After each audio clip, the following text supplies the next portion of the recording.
Novidade importante para o torcedor do São Paulo em relação ao Evangelos Marinax. Tenho certeza que o São Paulino vai curtir. Vídeo de hoje do canal do Nicola trata sobre o tema e fala também que Augusto Melo foi intimado pela polícia a comparecer para um depoimento e ele vai na condição de investigado.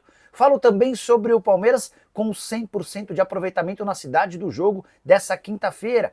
Você sabia que Rubens Menin é o único entre todos os dirigentes do futebol a figurar no ranking dos mais ricos do país? Falo ainda sobre Moraes, as últimas de Fluminense e Renato Gaúcho, negociação bastante avançada. Te conto também sobre Jorge Jesus na seleção, desempenho dos brasileiros na Sul-Americana e na Libertadores bastante ruim, tem as últimas do mercado e muito mais.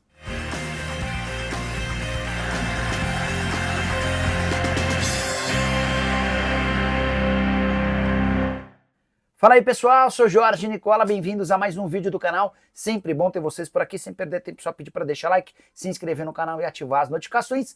Antes de começar a passar as notícias, dá uma olhada nesse recado. Chegando com uma dica especial para você, quero apresentar o mais novo parceiro do canal do Nicola, o MB, Mercado Bitcoin, maior plataforma de ativos digitais da América Latina, que conta com mais ou menos 4 milhões de clientes. Se você, assim como eu, ainda não investe no mercado digital, chegou a hora de mudar essa realidade. Tudo de maneira simples, fácil e gratuita. E o melhor vem agora, o MB acaba de lançar a campanha Um Bitcoin inteiro só para chamar de seu. Vou fazer um parênteses para contar que um dos meus objetivos de vida é ter um Bitcoin só meu. Até porque a gente está falando de algo que vale mais ou menos 600 mil reais. E no ano passado, o Bitcoin se valorizou cerca de 180%. Mas deixa eu te explicar como é que funciona a campanha do MB. Cada 200 reais negociados na plataforma garantem um cupom para ter a chance de ganhar um Bitcoin inteiro. Quanto mais cupons, mais chances de ganhar. Para participar, basta apontar seu telefone para o QR Code que eu estou mostrando na tela ou clicar no link exclusivo que está na descrição desse vídeo. Depois é só fazer o cadastro no MB e abrir sua conta de forma gratuita. Importante, a campanha é válida até 17 de abril e quanto antes você se cadastrar, mais chances tem de ganhar. Vem pro MB você também. Agora sim, bora pro giro de notícias e a primeira informação é sobre Memphis Depay. O atacante holandês completou nessa quarta-feira 7 jogos internacionais pelo Timão sem qualquer gol marcado. O Corinthians perdeu por 2-1 para o Huracan em plena Neoquímica Arena. Já o Flamengo anunciou a demissão de Kleber dos Santos, técnico que acabou de ser campeão da Libertadores Sub-20. A decisão foi motivada pela indicação de um técnico da confiança de José Boto, o novo diretor executivo de futebol do Fla. Já o Vasco da Gama está acertando com o atacante Wallace, 18 anos de idade, pertence ao Curitiba, o Coxa libera o atleta de graça e fica com 30% do valor de uma venda futura. Já o Sport se sagrou campeão pernambucano na noite dessa quarta-feira. Durante o jogo, derrota no tempo normal por 2-1 para o Retrô. Nos pênaltis, vitória por 4-2 e uma curiosidade, o pênalti decisivo desperdiçado pelo Retrô foi cobrado pelo filho do dono do clube. Só para completar, quero contar que a Universidade do Chile, que derrotou o Botafogo por 1-0, não vencia um jogo de Libertadores há 7 anos. Eram 11 partidas de jejum e o gol salvador foi marcado por Diório, que teve uma passagem horrorosa pelo Atlético Paranaense. A saideira do giro de notícias, o Santa Cruz anunciou seu técnico para a Série D, trata-se de Marcelo Capo, e a experiência do Santa na 4ª divisão será a primeira desde que o clube se transformou em SAF e foi comprado pelo grupo Cobra Coral Participações. Quero falar agora sobre o desempenho ruim dos brasileiros na primeira rodada de Libertadores e Sul-Americana. 10 dos 14 times já entraram em campo. E até aqui a gente tem 3 vitórias brasileiras, 3 empates e 4 derrotas. Esse saldo fica ainda pior se a gente contabilizar apenas os duelos entre Brasil e Argentina. 3 vitórias para os hermanos, 1 vitória dos brasileiros. O único triunfo foi do São Paulo, 1-0 contra o Tajeres na Argentina. Já as 3 derrotas de brasileiros, 2 delas em território brasileiro. Corinthians perdeu para o Huracan e o Fortaleza tomou 3-0 do Racing. A outra vitória dos argentinos, 1-0 do União Santa Fé contra o Cruzeiro lá na Argentina. Só para completar, se o São Paulo venceu, as outras 2 vitórias vieram na Sul-Americana, com Grêmio e Fluminense, os empates de Vitória em casa, Vasco e Atlético Mineiro fora, além das derrotas de Botafogo, Fortaleza, Corinthians e Cruzeiro. Nessa quinta-feira, 4 brasileiros entram em campo, com destaque para o jogo entre Bahia e Internacional, que estão no mesmo grupo. Hora de falar sobre Jorge Jesus. O técnico português vai ou não comandar a seleção brasileira? Quero trazer algumas atualizações importantes. A CBF só não bateu o martelo com o português porque ainda vai fazer uma última tentativa com Carlo Ancelotti. O presidente Edinaldo Rodrigues pretende conversar com o representante do Ancelotti para saber se não existe nenhuma chance mesmo de ele assumir ou dar garantias de que assumirá a seleção depois do Super Mundial de Clubes. A tendência é que o Ancelotti siga enrolando a CBF. Ele não descarta treinar a seleção, mas não é capaz de dizer que após o Mundial troca o Real Madrid pela seleção, e diante desse impasse a tendência é que Jorge Jesus seja de fato contratado, até porque o comandante do Al Hilal, ao contrário do Ancelotti, topa quase tudo para treinar a seleção brasileira. Ele inclusive já condicionou a saída dele ao pagamento da multa rescisória que equivale a 1 mês de salário. O Jorge Jesus tem contrato com o Al Hilal até junho, mas há um aditivo que prorroga esse vínculo até julho. Para a disputa do Super Mundial de Clubes, 1 mês de salário do JJ equivale a mais ou menos 6 milhões de reais. Dinheiro que é bastante significativo para mim e para você, mas para a CBF não é tanta grana assim. Vale a lembrança de que o Dorival Júnior ganhava 2 milhões de reais por mês e ao ser demitido ele assegurou 1 milhão de reais mensais até a próxima Copa do Mundo. Só para completar, JJ vai tentar evitar falar sobre a seleção brasileira nesse momento, porque vive um momento importante lá no futebol saudita. Nessa sexta-feira, o Al Hilal, que é o vice-líder do campeonato, enfrenta o Al Ittihad, ou melhor, o Al Nassr, que é um dos principais times do país. O Al Nassr é o time do Cristiano Ronaldo. E o Al Hilal precisa vencer para tentar diminuir a diferença de 4 pontos do líder da competição, aí sim o Al Ittihad. Já as quartas de final da Champions, lá na Ásia, as quartas estão marcadas para 25 de abril, jogo contra o Gwangju, time da Coreia do Sul. A saideira sobre JJ, a estreia do time dele no Super Mundial está marcada para 18 de junho, justamente contra o Real Madrid de Carlo Ancelotti. Bora falar agora sobre o Fluminense, que avançou na contratação de Renato Gaúcho. A expectativa é de que ao longo dessa quinta-feira o treinador seja anunciado como novo comandante do clube. Renato, que já teve várias passagens pelo Fluminense, alguém super identificado também como jogador.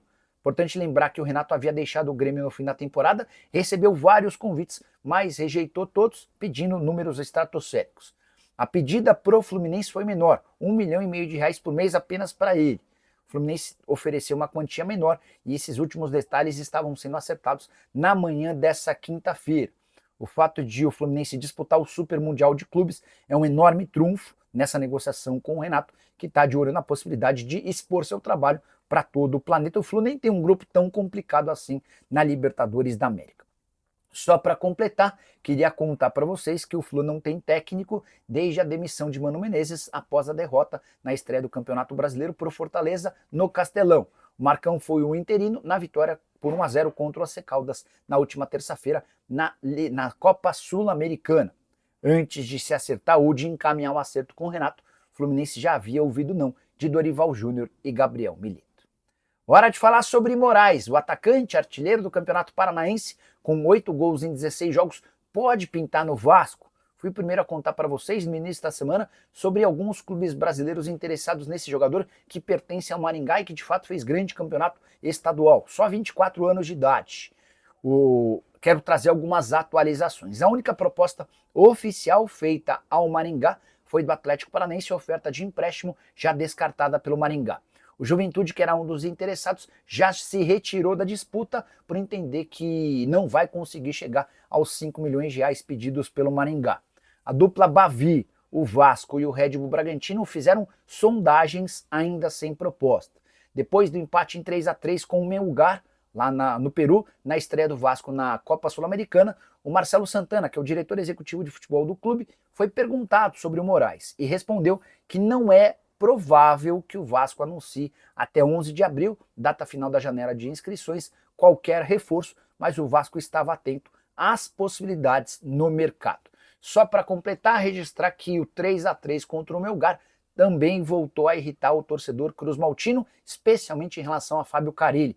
é que o Vasco chega a abrir 3-1 e o Carille começa a colocar só defensores, convidando o fraco time do Melgar a atacar, e foi na base da insistência que o Melgar chegou em bolas levantadas na área aos 2 gols do empate. O 3-3 teve gosto amargo para os vascaínos. Bora falar agora sobre Rubens Menin, principal acionista da SAF do Galo, é o único do futebol brasileiro entre os 55 mais ricos do país. Nessa terça-feira, a revista Forbes lançou ou divulgou o mais novo ranking com os 55 maiores bilionários do nosso país. Não há Leila Pereira, do Palmeiras, não há Pedro Lourenço, do Cruzeiro, mas há a presença do dirigente atleticano. Rubens Menin aparece na 36ª colocação desse ranking, com uma fortuna estimada em 8 bilhões e 600 milhões de reais. O ranking apresenta alguns velhos conhecidos do torcedor botafoguense, os 3 irmãos da família Moreira Salles, mas nenhum deles hoje tem participação no Botafogo. John Textor, que não é brasileiro e nem mora por aqui, até por isso não figura nessa relação. Rubens Menin, que tem 69 anos de idade, é engenheiro e dono da MRV Engenharia, do Banco Inter, de rádios e televisões, além de investir em setores como logística e também mídia. Só para completar, me chama a atenção o fato de o principal acionista do Galo estar entre os mais ricos do país e hoje o Atlético precisar de investimentos de outros para que possa equacionar suas dívidas. Será que o Menin não poderia fazer com recursos próprios um investimento maior para que o Atlético saísse dessa dificuldade financeira? Fica a questão. Quero mudar de assunto e falar sobre o Palmeiras, que vai a Lima, no Peru, para enfrentar o Sporting Cristal na noite dessa quinta-feira, estreia da Libertadores da América. E se o retrospecto valer, dá para dizer que a chance de o Palmeiras sair com 3 pontos é enorme. O melhor aproveitamento do Palmeiras em uma cidade estrangeira na Libertadores da América é justamente em Lima, a capital peruana. São 7 jogos e 7 vitórias com 100% de aproveitamento. Aí você, torcedor palmeirense com melhor memória, deve estar lembrando, mas Nicola, Palmeiras não perdeu para o Sporting Cristal por 1-0 em 2023? Sim, mas na oportunidade essa partida havia sido disputada em Calau. Lá em Lima, capital peruana, são 7 jogos e 7 vitórias com 21 gols marcados. A única cidade em que o Palmeiras tem mais vitórias e um aproveitamento, mais vitórias, nem é um melhor aproveitamento, né? Mas a única cidade em que o Palmeiras tem mais vitórias do que essas 7 vitórias é justamente a cidade de São Paulo, onde o Palmeiras já tem 80 vitórias na Libertadores da América. Rafael Veiga é desfalque para a partida dessa quinta-feira. Gustavo Gomes volta a ser relacionado e deve ser titular. O provável Palmeiras com Everton no gol, Mike, Gustavo Gomes, Murilo e Piquerez, Evangelista ou Emiliano Martinez, Rios e Felipe Anderson, na frente Facundo Torres, Vitor Roque e Estevão. Bora falar agora sobre o Corinthians. Augusto Melo foi intimado pela polícia a prestar esclarecimentos por causa do escândalo envolvendo o contrato da VaideBet. Importante lembrar que ele, Marcelo Mariano, seu diretor administrativo, e Sérgio Moura, superintendente de marketing, foram notificados nessa quarta-feira. E os 3 estão qualificados como investigados e não como testemunhas. Investigação da polícia que começou em maio do ano passado e já ouviu mais de 20 depoimentos diferentes. A decisão da polícia de deixar o presidente e seus principais diretores para serem ouvidos por último faz parte de um processo que tem como mote uma investigação severa contra eles. Posso apurar que a tendência é que esse inquérito seja concluído no fim do mês de abril ou no máximo no início do mês de maio, até porque recentemente os bancos que haviam sido intimados a mandarem extratos das contas dos citados, enfim, se posicionaram e enviaram tais documentos. No Corinthians tem muita gente assegurando que Augusto Melo, Marcelo Mariano e Sérgio Moura terão problemas graves com a polícia e essa investigação pode determinar, inclusive, consequências bastante pesadas. Melhor aguardarmos cenas dos próximos capítulos. Deixa eu só te colocar que a tendência é que o Marcelo Mariano seja ouvido no dia 14 de abril, o Sérgio Moura no dia 15 de abril e o presidente Augusto Melo no dia 16 de abril. O caso VaideBet tem como grande escândalo aquele pagamento da comissão no valor estratosférico para um laranja. Constatou-se que um indicado pelo Marcelo Mariano e pelo Sérgio Moura não havia participado de nenhuma negociação entre a Vaidbet e o Corinthians. Inclusive o CEO da Vaidbet esclareceu essa história e, para piorar, as remessas feitas pelo Corinthians para esse laranja depois foram enviadas, parte delas, para empresas ligadas ao crime organizado. Só para completar, preciso contar que o Corinthians perdeu em sua estreia na Sul-Americana, derrota por 2-1 em casa, lá para o Huracan, jogo na Neoquímica Arena, mais uma vez estádio com mais de 40 mil pessoas, a 30ª partida consecutiva com mais de 40 mil pessoas e outra decepção em competição sul-americana. O Corinthians acaba de ser eliminado da Libertadores, na fase de pré-Libertadores, vai para a Sul-Americana e estreia com derrota na fase de grupos. O barulho em cima de Ramon Dias certamente vai voltar. Quero fechar o vídeo com informação exclusiva. São Paulo é mais cauteloso, mas posso assegurar que o staff de Evangelos Marinax já dá o acordo com o São Paulo como fechado. O Edu Gaspar é quem tem tocado toda essa negociação. Foi o ex-dirigente do Corinthians e da seleção que esteve por 3 dias em São Paulo para assinar recentemente um memorando de entendimento com o Tricolor. Esse memorando é uma espécie de carta de intenções das duas partes em relação a um acordo para a sociedade em Cotia. Marinax vai investir cerca de 100 milhões de dólares num período de 5 anos para a contratação de atletas na base e a partir daí vai passar a ter percentuais na venda de jogadores formados em Cotia. Importante lembrar que haverá uma pequena parte desse repasse de 100 milhões de dólares para investimento no futebol profissional. Por que eu posso dizer que o Marinax já dá o negócio como fechado? O Edu Gaspar afirmou para pessoas próximas que está tudo absolutamente certo com o Tricolor e não há mais volta em relação a essa negociação. Agora são só as questões burocráticas dos prazos que precisam ser cumpridos até que toda a papelada seja trocada e o anúncio deve acontecer até a metade do ano. Notícia super importante para o São Paulo, que imagina a partir daí ser capaz de ter a base mais competitiva do futebol brasileiro, promovendo vários jogadores para o time de cima e causando um efeito ainda maior, por exemplo, do que o tem o Palmeiras. Com Estevão, Vitor Roque, Hendrick, Luiz Guilherme, entre tantos outros, a arrecadação do Palmeiras já ultrapassou 2 bilhões de reais nos últimos 10 anos. Só para completar, importante dizer que o São Paulo venceu o Tadieres por 1-0 nessa quarta-feira na estreia da Libertadores na Argentina. Não foi um grande jogo do São Paulo, tricolor bem cauteloso, mas se aproveitando da fragilidade do adversário. O único gol da partida marcado por Alisson, que depois de marcar o gol correu para abraçar o Zubeldia, técnico bastante pressionado. O resultado de vitória certamente garante a continuidade do treinador. Se curtiu o vídeo, não esquece de deixar like, de se inscrever no canal. Nos encontramos assim que surgir notícia. Tchau!